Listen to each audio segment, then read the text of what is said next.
আচ্ছা। হ্যাঁ, এখন ভালো শুনতে পাচ্ছেন তো? হ্যাঁ। 1979 এ আমি ছিলাম টেগোর সোসাইটির প্রেসিডেন্ট।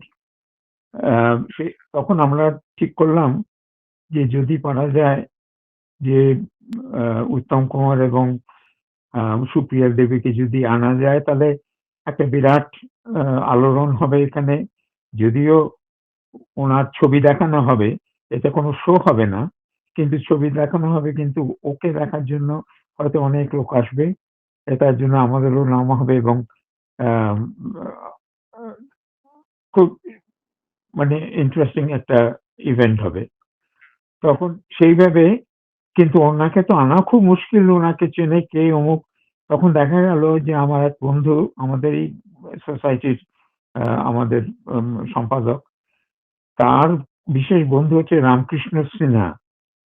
রামকৃষ রামকৃষ্ণ ছিল উত্তম কুমারের অত্যন্ত ক্লোজ আ অ্যাসোসিয়েট। আ তখন আমরা ওকে বললাম যে, "ওকে ধরো না। ওকে দিয়ে যদি কোন রকমে আনানো যায় এই উত্তমকে" এবং সেই কারণেই উত্তম আ রামকৃষ্ণর একেবারে প্রচন্ড চেষ্টায় উনি রাজি হলেন। কারণ ওনার পক্ষে রাজি করানো খুব ডিফিকাল্ট। তো উনি এই আ কতদিন বললেন? ৪২ দিন না?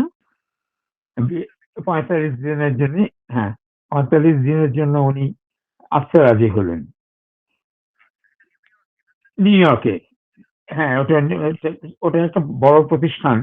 এখন অবশ্য অনেক কমে গেছে তার আ মানে আ ইফেক্ট। কিন্তু তখন সেই সময়টা একটা খুব নামকরা প্রতিষ্ঠান ছিল এবং I happen to be the president of that for of the Integral Society new ইয়র্কের। তো বল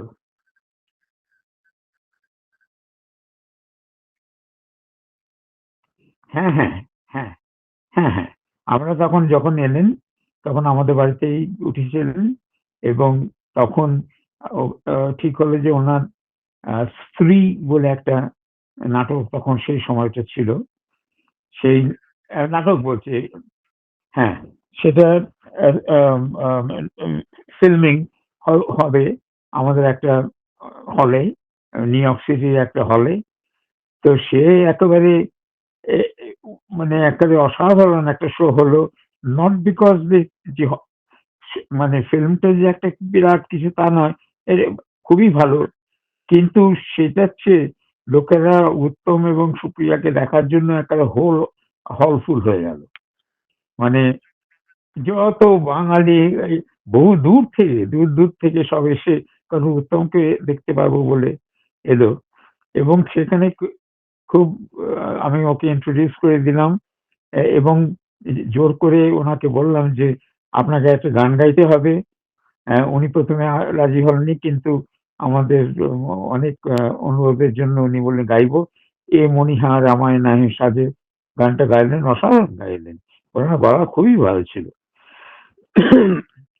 তখন আর আরেকটা ছিল আরেকটা ছিল আমার এক্ষুনি নামটা মনে পড়ছে না। দুটো ছবি নিয়ে এসছেন। এক্কেবারে কলকাতা থেকে প্রিন্ট নিয়ে আসা হয়েছিল।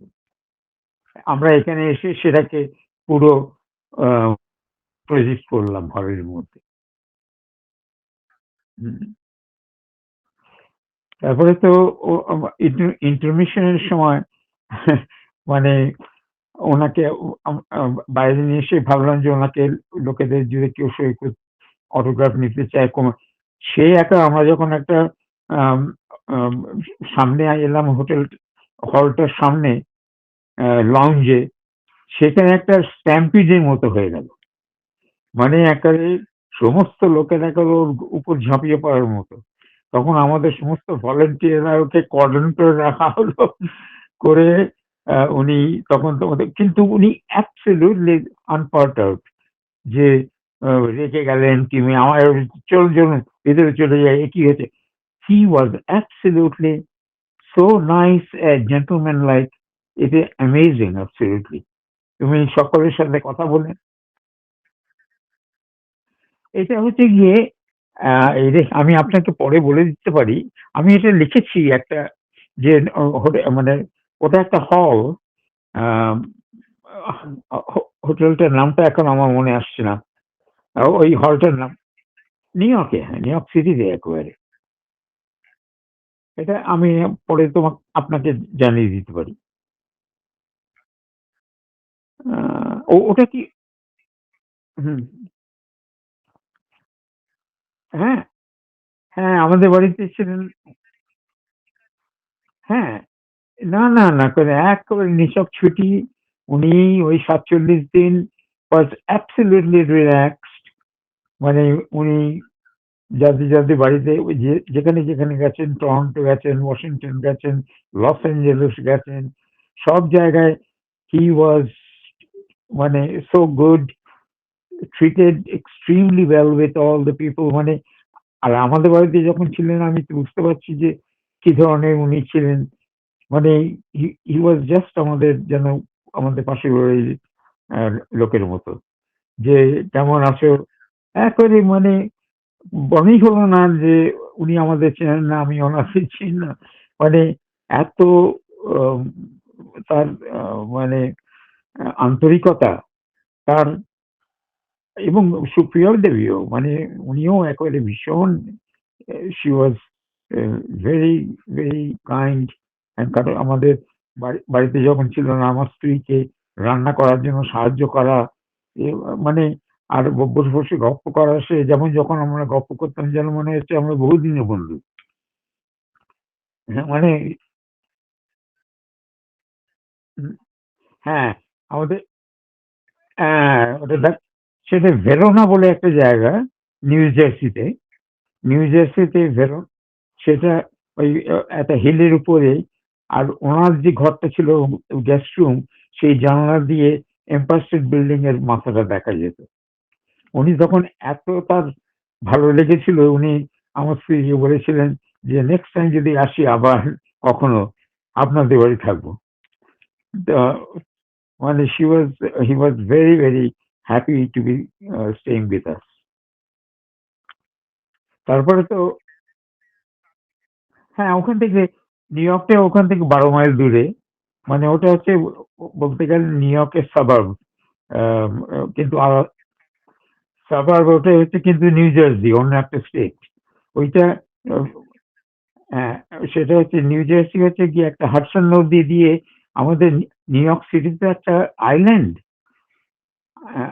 ওই island is connected to the New Jersey by a একটা টানেল। টানেল দিয়ে আমরা গাড়ি নিয়ে যাই।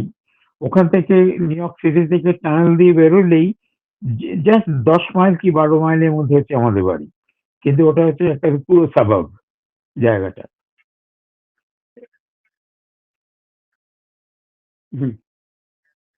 হ্যাঁ, হ্যাঁ। আমি আমি একদিন তো পুরো আমি ছুটি-টুটি নিয়ে ওনাকে এবং সুপ্রিয়া দেবীকে আমি আমার স্ত্রী সারা নিউ ইয়র্ক সিটি ঘুরিয়ে দেখিয়েছিলাম। এবং আ এম্পায়ার স্টেট বিল্ডিং, আম আমাদের স্ট্যাচু টাইম স্কোয়ারে গেছেন অ্যান্ড স্ট্যাচু অফ লিবার্টি, তারপরে রকফেলার সেন্টার, তারপরে ইউনাইটেড নেশনস। আমি যত আমাদের সিটির মধ্যে জায়গা আছে আমি ওকে ঘুরিয়ে নিয়ে গেছিলাম। অ্যান্ড আমি ছাড়া আরেকটা অন্য কোনো দিন আরেক বন্ধু নিয়ে গেছিল। এরকম করে আমরা ভাগ করে নিয়েছিলাম। যে প্রত্যেক দিনই তো করা যায় না। কিন্তু আমি পার্সোনালি একদিন সারাদিন ধরে ওনাকে নিয়ে গেছিলাম সারা নিউ ইয়র্ক সিটি ঘুরে দেখাবার জন্য। আ এই এইটাই আমার কাছে এমন একটা বাজে আ বা ব্যাপার যে তখন একটা যদি আইফোনের মতো জিনিস থাকতো, তাহলে তো আমরা যে হাজার ছবি তুলতে পারতাম। তখন আ হ্যাঁ, ক্যামেরা ছিল। হ্যাঁ, আমার আমার কাছে ক্যামেরা ছিল এবং ক্যামেরা দিয়ে ছবি তুলেছি, আমি অনেক ছবি তুলেছি। কিন্তু সেই ছবিগুলো যে অত ভালো স্ট্যান্ডার্ড এর নয়, এ তো কোন Canon কিংবা একটা খুব নামকরা একটা হ্যাঁ, যারা সব প্রফেশনাল ফটোগ্রাফাররা যদি আমার সাথে ঘুরতো তাহলে হয়তো বহু ছবি তোলা যেত। কিন্তু আমাদের অনেকই ছবি তুলেছি, কিন্তু সেগুলো খুব ভালো কোয়ালিটির নয়। কিন্তু ভালো মানে মোটামুটি আ আমাদের মোটামুটি রেকর্ড আছে তার তার আসার। হ্যাঁ, ছবিগুলো আছে এবং আমি ছবিগুলো Facebook এ পাবলিশ করি। তারপরে যেটা সবথেকে আমার মানে একটা বিরাট অভিজ্ঞতা আমার জীবনের, সেটা হচ্ছে উনি চলে যাবার পর আম উনি প্রায় ওই 47 ডেজ হয়ে যাবার পরে আমাদের বাড়ি থেকেই চলে গেলেন। তখন তখন মানে ফিরে এলেন। অনেক জায়গাতেই ঘুরে টুরে যখন ফিরে এলেন, ফিরে এসে যখন চলে গেলেন, তখন আমাকে বারবার বলে গেলেন। আমাকে অমিয় দা বলতেন। আর তখন বলতো আমি বললাম যে, উত্তম দা আপনি আমাকে অমিয় দা বলেন?" বলে, "আরে এখানকার সবাই লোকেরা যখন অমিয় দা বলে আমিও অমিয় দা বলব।" তো সেই উনি উনি এইরকম ধরনের ছিলেন। রসিকতা, আ ছোট, ছোট গপ্প, চুটকি দারুণ বলতে পারতেন। তখন হ্যাঁ, ওখান থেকে এক্সাক্টলি। ফিরে এলেন যখন, নিউ ইয়র্কে ফিরে এলেন আমাদের এখানেই, তখন ওখান থেকে উনি চলে গেলেন আম অনেক জায়গায় গেছেন। লস এঞ্জেলেস, টরন্টো এক্সাক্টলি, প্রত্যেকের কাছে একটা আত্মীয়তা গ্রহণ করেছি আমি। লস এঞ্জেলেসে যে গেছিল সে আমার বিশেষ বন্ধু, আমার ক্লাসমেট। তার বাড়িতেই আমি বলেছিলাম যাওয়ার জন্য এবং উনি ওখানে ছিলেন। তখন টরন্টোতে হুম, হ্যাঁ, ওই যতটুক এক্সাক্টলি ওই ওরা ওদের সকল ঘুরিয়ে ওনাকে দেখিয়েছে। উনি লস এঞ্জেলেসে ঘুরেছেন, ওয়াশিংটনেও ছিলেন যখন তখন ওয়াশিংটন হোয়াইট হাউসের সমস্ত দেখেছেন। উনি had a very good bird's eye view of America. হিউস্টনে গেছিলেন। হুম, হিউস্টনে গেছিলেন, টরন্টো গেছিলেন। তো সো- সেই যে এগুলো নিয়েই ওই একটা বই বার করা হয়েছে। আম, অনাদি ওটাকে এডিট করেছে। ওটা দেখেছেন বোধহয় বইটা, না? ওটা ৪৭ দিনে আমেরিকা ভ্রমণ বলে উত্তম কুমারের। আমি ও ও তাই নাকি? তাতেও এই যে এটা বেরিয়েছে বছর ৫ আগে। এইটা আপনি যদি বার করে নেন, ওই ৪৭ দিন বলে আম, আম, বইটা, হ্যাঁ, মানে এরকম টাইপের নায়কের, মহানায়ক, ৪৭ দিন আমেরিকায় মহানায়ক এরকম টাইপের। হ্যাঁ, ওর মধ্যে ছবিও আছে। আমার একটা আর্টিকেলও আছে, অনেকের আর্টিকেল আছে যারা যাদের যাদের বাড়িতে উনি গেছিলেন, যাদের যাদের আতিথেয়তা উনি পেয়েছেন তার সমস্ত। কিন্তু তার মধ্যে আমারও লেখা আছে, যেটা আমিও আবার একটা ফেসবুকে আমি একটা লিখেছিলাম আমাদের মহানায়কের জন্মদিনের দিন, যেটা বেশিটা আমি লিখেছিলাম। যখন উনি ফিরে গেলেন দেশে, আমাকে বলে গেলেন যে যে আসতে হবে মহারাষ্ট্রে। তখন আমি মনে মনে ভাবলাম যে যদি ওখানে কলকাতায় যাই উনি আমাকে হয়তো চিনতেই পারবেন না। কারণ কে কে অমিয় ব্যানার্জি তখন। কিন্তু মানে I was so much Impress, মানে আমার মনে লেগেছে যে হি রিমেম্বার যে আমি যাব। উনি ওই রামকৃষ্ণকে বললেন যে অমিয়দাকে খুঁজে বার করো। এটা আবার রামকৃষ্ণ আমাকে বলেছিল। রামকৃষ্ণ এধার ওধার ওধার ঘুরে কোথায় অমিয়দাকে খুঁজে পাবো কলকাতার মধ্যে। তখন ফাইনাল ও রামকৃষ্ণেরও প্রচুর কন্ট্যাক্ট আছে। সেই কন্ট্যাক্টের মধ্যে ও দেবব্রত বিশ্বাস, জর্জদা আমার গুরু, আমি ওর কাছে গান শিখেছি। তখন ওই জর্জদার কাছে গেছে যখন, জর্জদা ওকে বলেছে, অমিয় এসছিল আমার কাছে কিন্তু তো বলে যায়নি যে ও কোথায় আছে। কিন্তু তুমি যদি রাস্তার ওপারে থাকে ওর দিদি, তুমি ওর বাড়িতে যদি যাও তাহলে তুমি খোঁজ পাবে। তো রামকৃষ্ণ আমার দিদির বাড়ি গেছে, দিদির বাড়ি থেকে ফোন নাম্বার বার করেছে। আমি তখন শ্বশুর বাড়িতে বেলেঘাটায় ছিলাম। সেইখান থেকে আমাকে হঠাৎ রামকৃষ্ণ ফোন করে বলে, "অমিয়দা, তুমি যদি না আসো তাহলে আমার গলা কাটা যাবে।" তখন ঠিক হলো আমি আর স্ত্রী যাব। সে যা ওই ময়রা স্ট্রিটের বাড়িতে রিসেপশন পেলাম, সে আমি জীবনে ভুলব না। উনি একেবারে খাওয়া-দাওয়া হলো, আবার আমাদের শ্যামল মিত্রকে ইনভাইট করেছে। সে শ্যামল মিত্র গান গাইলো, আমি গান গাইলাম, আ উত্তম গান গাইলো সে। আর আর বোতলের উপর বোতল শেষ হলো। মানে আমি আমি অত খাইও না। শ্যামলদা আর উত্তমদা দুজনে মিলে প্রচন্ড খেলো। আর আরো কয়েকজন ছিল। তাই আমি তারপরে সুপ্রিয়াদির রান্না, ওরে বাবা! সাংঘাতিক! সেই গলদা চিংড়ি দিয়ে মালাইকারি আর মাংস, আর মানে অসাধারণ। উনি ভীষণ ভালো রাঁধেন। উনি বলে, "আমি পার্টিকুলারলি আপনাদের জন্য নিয়ে বাজারে থেকে ভালো, ভালো জিনিস নিয়ে এসছি।" ওইটা আমি স্মৃতিতে আমি ভুলব না। মানে ওর আমার অনেক ছবি ছিল। আমি নিজে ক্যামেরা নিয়ে গিয়ে ছবি তুলেছিলাম। সেগুলো সব ফেসবুকে দিয়েছিলাম।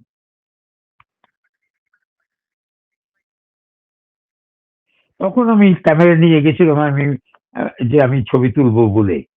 কিন্তু যখন আমাদের নিউ ইয়র্কে এসছিলেন, তখন আমি এত ব্যস্ততার মধ্যে আমার ওই ছবি তোলার যে একটা দরকার, সেটা আমি অতটা ভাবিনি। কিন্তু যখন নিউ ইয়র্ক হুম,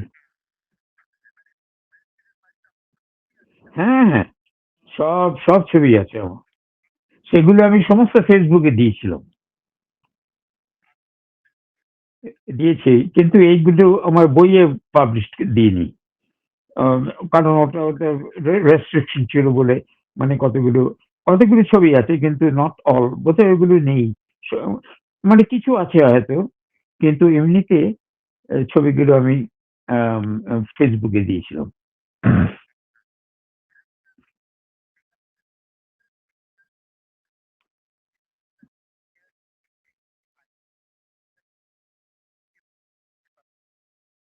ও আচ্ছা, ওটা কোথাও বোধহয় হয়েছিল। টরন্টো হতে পারে। আমি শুনি। তবে আমাকে আমাদের আমরা যখন নিউ ইয়র্ক সিটিতে আমরা ৪ জনে ঘুরে বেড়াচ্ছি, তখন উনি আমাকে একটা কথা খুব কানে বাজছে, যে বলেছিলেন, "বাবা! আমার মনটা যে কি শান্তি, যে আমাকে এই যে রাস্তা দিয়ে ঘুরে চলেছি, কেউ আমার দিকে তাকাচ্ছে না। আমাকে একেবারে জ্বালাতন করছে না, চিৎকার করছে না, ওখানে স্ট্যাম্পিড এর মধ্যে হচ্ছে না।" মানে হি ওয়াজ সো হ্যাপি। আর তার মধ্যে একটা ছোট্ট ঘটনা ঘটেছিল, সেটাও আমি আম আ লিখেছিলাম ওতে। বোধহয় লিখেছিলাম, আমার ঠিক মনে পড়ছে না এখন। যে রকফেলার সেন্টারের তলায় উনি একটা বিউটিফুল রেস্টুরেন্ট আছে। আমরা গেছিলাম সেই রেস্টুরেন্টে। উনি বললেন, "লাঞ্চে আমি খাবো।" তো উনি স্টেক খাবেন বললেন হঠাৎ। বললাম, "ঠিক আছে, স্টেক হবে তাহলে।" তখন আমরা ৪ জনে বসে আছি। তখন ওখানে একটা মানে ইন্ডিয়ান ছেলে, বাস বয় টাইপের, ও জল-টল দিচ্ছে। কিন্তু আমি হ্যাঁ, বাংলাদেশী ছেলে, হ্যাঁ। সে দূর থেকে ওনার দিকে তাকিয়ে আছে। আমি বুঝতে পারলাম যে ও চিনতে পেরেছে ওকে। কিছুক্ষণ পরে উনি এসে একেবারে হট করে এসে উত্তমের নীল ডাউন করে ওর পাটা ধরে, "দাদা, আমার জীবনটা সার্থক হলো। আপনি যে উত্তম কুমার" বলে। তবে উত্তমরা একেবারে নির্বিকার বলে ওর গায়ে হাত দিয়ে, "ভালো আছেন তো?" অমুক। ও হচ্ছে বাংলাদেশী। সে বলল অন দি হাউস, নিজের পয়সা খরচ করে আমাদের ড্রিংকস দিয়ে গেল ৪ টে। মানে হ্যাঁ, হ্যাঁ, হ্যাঁ, হ্যাঁ, হ্যাঁ, আই হ্যাঁ, বা একেবারে বাঙালি খাবার। একেবারে বাঙালি খাবার। উনি অলওয়েজ বাঙালি খাবার খেতেন। তবে অন্যান্য হ্যাঁ? তো কি না, অন্যান্য জায়গায় যাদের বাড়িতে গেছিলেন, তাদের বাড়িতেও উনি খেয়েছেন, মানে বাড়ির রান্না। হয়তো রেস্টুরেন্টেও গেছে। আমরাও ওনাকে রিসেপশন দেওয়ার জন্য রেস্টুরেন্টে গেছি। আমাদের একটা বিরাট পার্টি হয়েছে আ নিউ ইয়র্ক সিটিতে। একটা বিরাট রেস্টুরেন্টে আমরা ওনাকে খাইয়েছি আমরা। সেখানে আ কি খেয়েছিল আমার ঠিক মনে পড়ছে না। কিন্তু উনি রেস্টুরেন্টেও খেয়েছেন, বাড়ির রান্না উনি খুব প্রেফার করতেন। হ্যাঁ,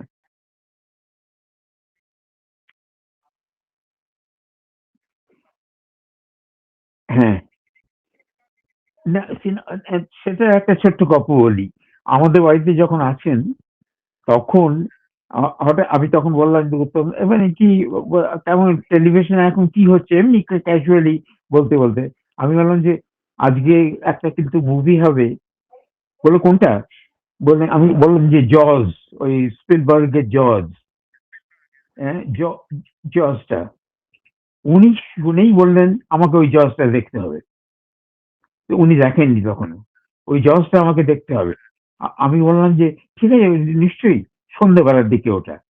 অ্যা ৮ঃ০০ ৮ঃ০০-৯ঃ০০ এরকম সময়। তখন আমি বললাম যে, "উত্তম দা, আজকে রাত্রে কিন্তু আমাদের সঙ্গে ডিনার হয়ে যাওয়ার পর আপনাকে আরেকজনের বাড়িতে আমার নিয়ে যাবার কথা। উনিও আমাদের ট্যাগর সোসাইটির খুব মানে গণ্যমান্য ব্যক্তি ছিলেন। উনি তার বাড়িতে একদিন থাকার কথা ওখানে। অ্যা উনি থাকবেন ওখানে।" তখন আমি তখন বললাম যে, ওই যে আমাদের অম্বুজ মুখার্জি বলল, "অম্বুজদার বাড়িতে আপনাকে নিয়ে যেতে হবে। আপনি কি তাহলে আজকে রাত্রে থেকে যাবেন?" তখন উনি বললেন যে, "এরে অম্বুজদালা ফোন করছে যে, 'কখন আসছো তোমরা?' তখন আমি তখন উনি এমন বললেন যে, "না, জজটা আমাকে দেখতেই হবে।" আমি তখন কোনো আপত্তি করলাম না। সেই ৯টা থেকে ১২টা মানে ওটা তো উইথ কমার্শিয়াল চলে তো। সে প্রায় ৩ ঘন্টা ধরে উনি একটা পুরো গ্লুড হয়ে গেলেন মুভিটা দেখার জন্য। এবং যখন শেষ হলো তখন প্রায় রাত ১২টা। তখন আমি বললাম, "কোনো ব্যাপার নেই। চলুন আমি আপনাকে অম্বুজদার বাড়ি পৌঁছে দিচ্ছি।" আর অম্বুজদার বাড়িটা হচ্ছে গিয়ে আমাদের বাড়ি থেকে প্রায় এট লিস্ট ৩০-৩৫ মাইল দূরে। আ লেন হ্যাঁ, অনেক দূর নিউ ইয়র্ক স্টেটের উপরে। তখন উনি বললেন, আমি বললাম যে, "কোনো অসুবিধা নেই।" আমি তখন ইয়াং আমি বললাম যে, "ঠিক আছে না, চলুন আপনাদের পৌঁছে দিয়ে আসছি।" আমার যেটা এখনো মনে ভীষণভাবে লাগে, উনি বললেন যে, "না, না" খুব মানে উ বলছিলেন যে না যাবার জন্য কিংবা কিছু একটা করার জন্য। আমি বললাম যে, "একেবারে না, আমি পৌঁছে দিচ্ছি।" আমি রাত প্রায় ১২:৩০ পৌনে ১ টার সময় গিয়ে পৌঁছে দিলাম। দিয়ে আমার বাড়ি ফিরতে প্রায় রাত ২টো হয়ে গেল। তখন বাড়িতে এসে আমি জামাকাপড় ছেড়ে যখন আমি খাটে শুতে গেছি দেখি রিং করছে আমার টেলিফোন। আমি বললাম, "এ বাবা! ২টোর সময় কে ফোন করছে? ইন্ডিয়া থেকে নাকি?" আমি ১ম এই আমরা নার্ভাস হয়ে গেলাম। আমি ফোনটা তুলে দেখি উত্তম দা ফোন করছে। যে, "অমিয় দা ঠিক মতো পৌঁছেছেন?" আমি এইটা আমার একেবারে মনের মধ্যে এমন হয়ে আছে মানে যে এইরকম মানুষ হয় না। যে এই একটা মহানায়ক সত্যি ১ম নায়ক উনি এবং মানে রূপালী স্ক্রিনে কিন্তু মানুষ হিসেবে উত্তমদার এই যে ওহ মাই গড! মানে এরকম একটা বড় মনে আমাকে আমি বললাম যে, "উত্তমদা আপনি এখনো জেগে আছেন?" বলল, "না, অমিয়দা আপনি এত রাত্রে আবার একা বাড়ি ফিরে গেলেন। আমার যেন আমার মনটা কেমন ছটফট করছিল।" এইটা আমার কাছে একেবারে ভীষণভাবে লেগেছিল মনের মধ্যে। হ্যাঁ, হ্যাঁ, এইটা এই না আমি এক্কেবারেই বুঝতে পারিনি। আমি জানতামই না যে উনার এরকম একটা হার্টের গন্ডগোল আছে। ইভেন যখন আমি উনার বাড়িতে গেলাম জানুয়ারি মাসে, 1980 জানুয়ারিতে গেলাম যে বছরে মারা গেলেন। জানুয়ারিতে গেলাম তখন তুমি বসে হারমোনিয়াম বাজিয়ে কিন্তু আমি দেখলাম একটা জিনিস যে উনি ড্রিংক করছেন খুব। মানে সেইটাই সেটা আমি ভাবিনি উনার নিশ্চয়ই ঠিক আছে শরীর ক্যান টেক ইট। কিন্তু আমি একেবারে জানতাম না ডাক্তারের বারণ ছিল ড্রিংক করবেন না। উনি এই সমস্ত আমি পরেই শুনলাম। আমি যখন জুলাই মাসে ওই খবর পেলাম যে উনি মারা গেছেন, I was totally stunned যে তারপরে যখন সমস্ত শুনলাম যে উনার নাকি হার্ট অ্যাটাক ছিল।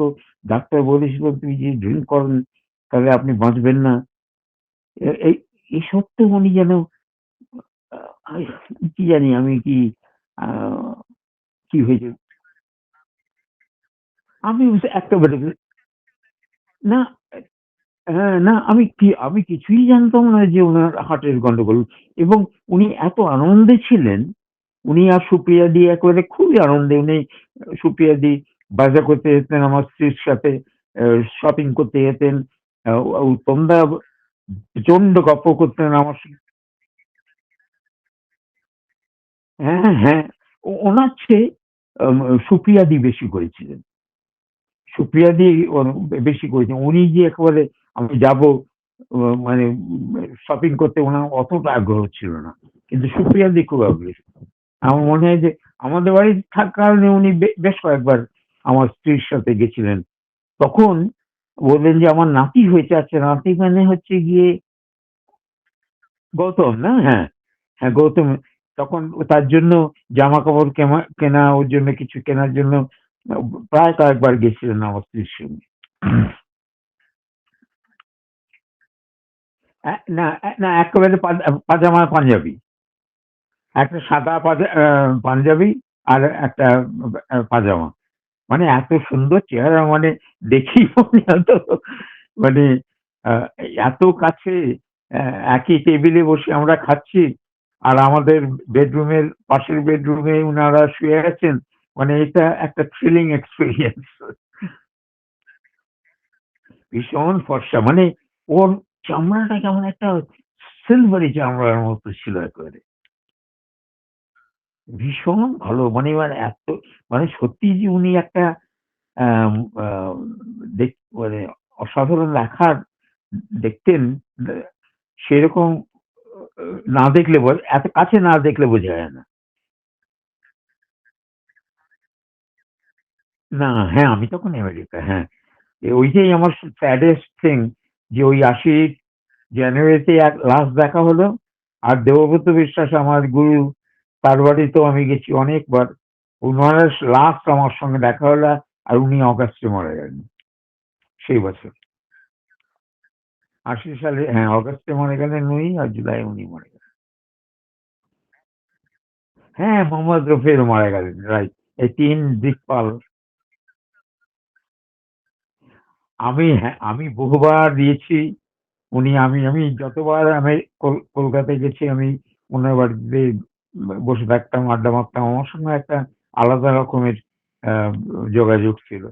উনি কি আমি উল্টো দিকেও বাড়িতে। আমি ওনাকে বহুবার দেখেছি। আমার চিঠি কয়েকটা আছে যে আমাকে লিখেছেন যে আম আ তুমি এত ডাকছো কেন? আমার ওই হাঁপানির জন্য উনি আসতে পারলেন না এবং উনি উনার ভয় ছিল যে এখানে এসে হাঁপানি হয়ে যদি মরে যাই। তো আমি অনেক বলেছিলাম এখানে ডাক্তার আছে, এখানে ভালো ওষুধ আছে, আপনি আসুন। কিন্তু ও আ শেষ পর্যন্ত আসা হলো না।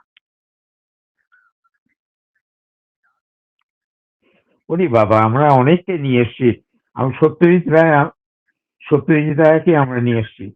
এবং এ এই যে আম এইটা 1979 এর আগে, এটা 78, 77 আচ্ছা আপনি বার করতে পারবেন কবে? সেটা হচ্ছে গিয়ে হ্যাঁ, ১৭ তে ছিলেন